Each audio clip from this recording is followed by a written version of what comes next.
Getting to be a lot of snow out here. That's been kind of the storyline this winter in a lot of places, just snow and slush on the ice. But we're in western Wisconsin today.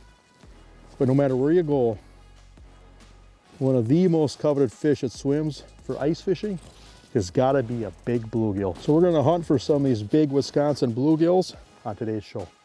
So we're up in northwest Wisconsin, and we're blessed to have a lot of these little pothole lakes up here, and they're just loaded with panfish and some really nice panfish.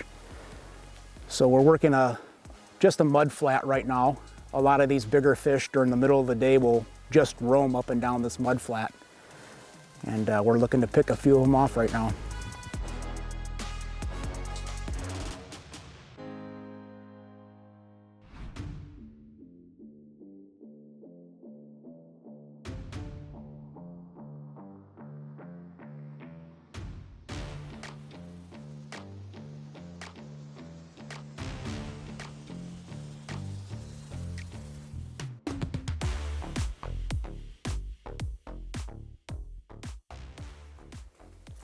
Some decent fish.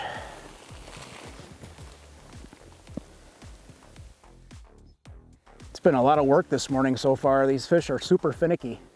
Did not think it would be that way with the low pressure system and snow and overcast. But we're picking them off here and there, just working this break line.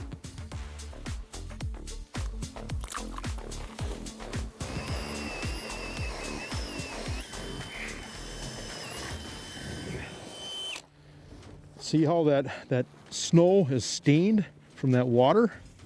This has kind of a yellow brown tint. You know, this water's a little stained, and water visibility, water clarity kind of dictates how far apart I'll drill holes, as far as, you know, if you're just drilling grids of holes trying to break down basins or structure like this saddle that we're on. Whereas you get stained water, these fish can't see as far, and so, you know, we might be running these holes, you know, anywhere from 10 to 15, maybe 20 feet apart at the most. Whereas we start getting really clear water, we'll stretch that out. But you get stained water, don't be afraid to condense your holes a little more, because the reality is that these fish just can't see as far.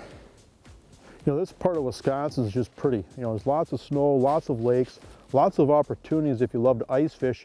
And a lot of these opportunities are pretty unassuming. You know, if you look at a map, it's just all kinds of little lakes, and there's flowages and, you know, lakes that are connected, but you can just do a lot of exploring in, obviously it's one of those areas where you can probably fish a different lake for the rest of your life and never learn it all. I mean, there's just so much out here. And some of these lakes don't look like much. They're small. You don't even see that many people out on them. But if you're willing to put in the work and explore some of these lakes, I think a lot of people would be shocked at the quality of fishing that you can find in some of these small lakes.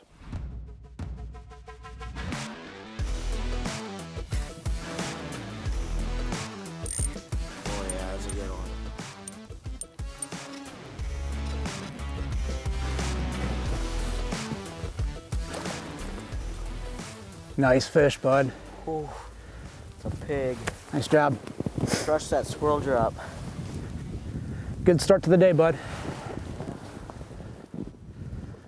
Yeah, so it's pretty cool. We got a diverse bunch of anglers out here today. We've got some seasoned vets and some of the youngsters that help me guide when I'm busy. We've got 2 high schoolers here, believe it or not. And we're just spread out all over the ice trying to lock down these fish. And these are all my group from Ice Junkies, man. They come from all over. We've got guys from Illinois. We got guys from southern Wisconsin. We have northern Iowa. They come from all over to fish with us. Great group of guys, great group of kids. Fishing 12-ish feet of water on a pretty steep break line here with a small tungsten jig and a waxy. Got a nice 9 1/4, 9 1/2 inch gill.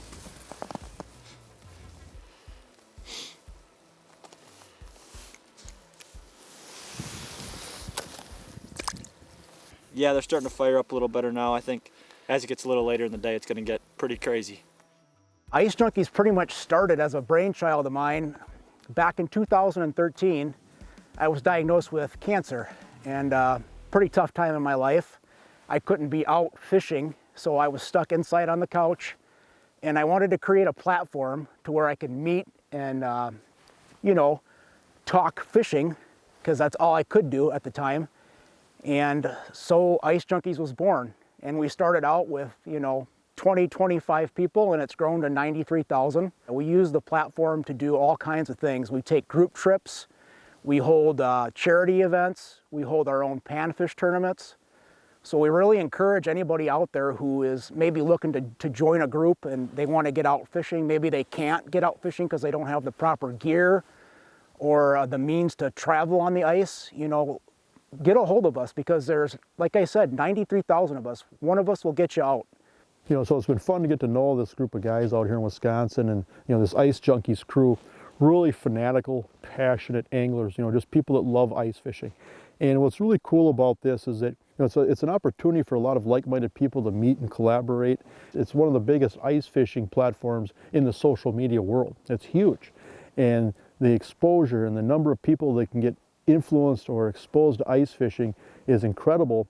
And so, you know, you think of the number of people that have met because of that platform, the number of people that have become lifelong friends and, you know, found people to fish with, found information on specific lakes.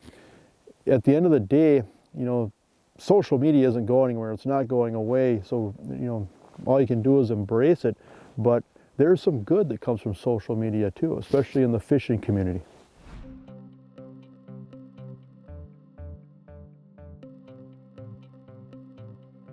Oh, there he is. Good fish.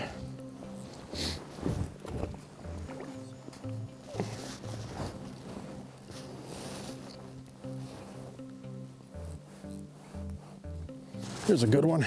Look at that. Oh, look at that. Just a tall, tall sunfish. Not a bad fish. Nope, not bad at all. Love the color on these fish. They're just built. Got that dark color. That's a beautiful fish, Jason. You know, big bluegills, I mean, I think it's cool that more and more people are starting to appreciate them for what they are. I mean, a 10-inch bluegill is just as rare of a fish as, say, a 48-inch muskie or a 40-inch pike or a 28-inch walleye. You know, they're just as special of a fish. And you don't find that type of fish everywhere, you know, as far as fish that you can put on a bump board and measure or exceed 10 inches. I mean, that's, you could argue that that's a uncommon fish in today's world, and those fish are becoming harder and harder to find all the time. And so big bluegills are special. So what we're doing right now, targeting these big bluegills, is we're on a saddle.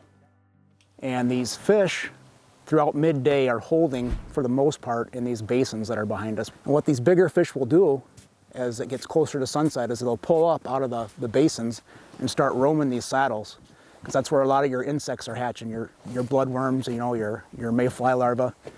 And make no mistake about it, these bigger gills are predatory fish, and they're coming up on these saddles to hunt for food.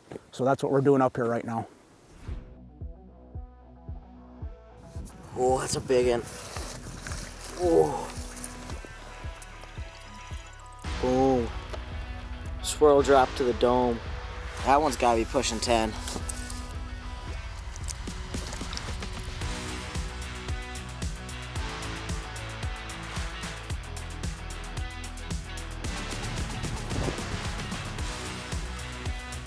Bad fish at all.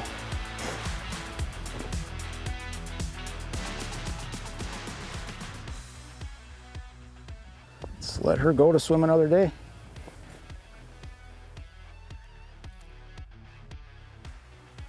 Come on. Oh, there he is. That's a heavy fish. That is a good fish.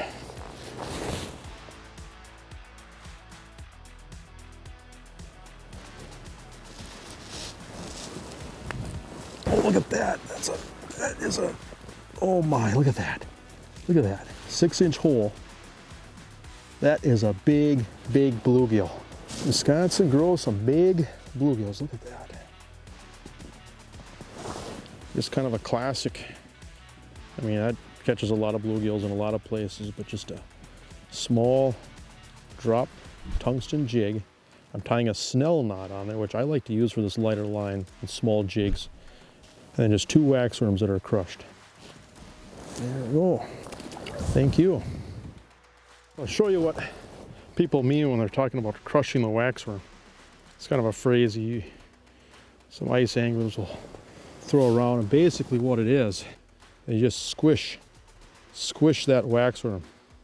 Just squish the juice, and what it does, it just gives it a really delicate action. Just really delicate, and a lot of times with bluegills, and it adds a lot of scent to the water too, but with the bluegills, think delicate action, especially big bluegills. Everything's got to be right. You know, you want that jig to just float without spinning. You want those waxworms just the most delicate dance. I mean, it just pulsates.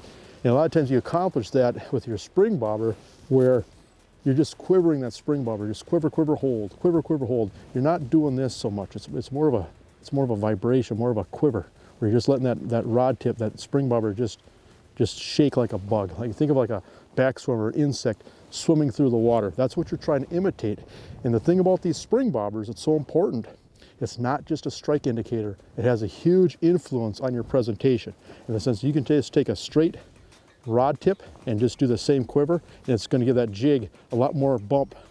Whereas the spring bobber subdues that motion, where it just causes that jig to swim. It just gives a little bit more of a natural bug-like appearance in the water that's so important for catching these big bluegills.